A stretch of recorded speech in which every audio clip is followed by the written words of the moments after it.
Wala ng bisa ang legislative franchise na iginawad sa solar para sa Bayan Corporation noon pang 2022.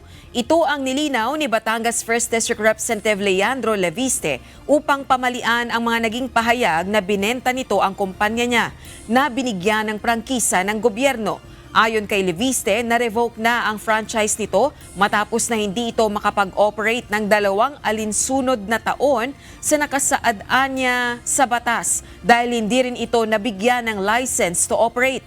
Hindi rin anya naglabas ang Department of Energy ng Implementing Rules and Regulations o IRR para dito na isa sa mga requirements para maging operational ang naturang kumpanya.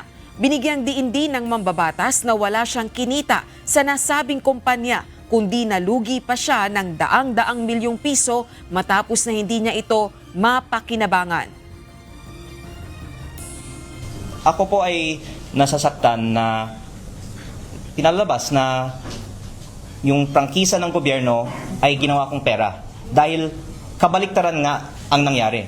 Ako po ay nag-invest ng daan-daang milyon para sa initial na mga planta ng kumpanyang ito na handa nang gumawa ng kuryente para tumulong sa ating mga kababayan. Pero hindi na aprubahan ang permit to operate. Kaya out of exceeding caution at dahil nirespeto natin ang batas, tinigil namin ang operasyon, hindi na nga gumawa ng kuryente. Ang laki po ng lugi ko sa investment na yun.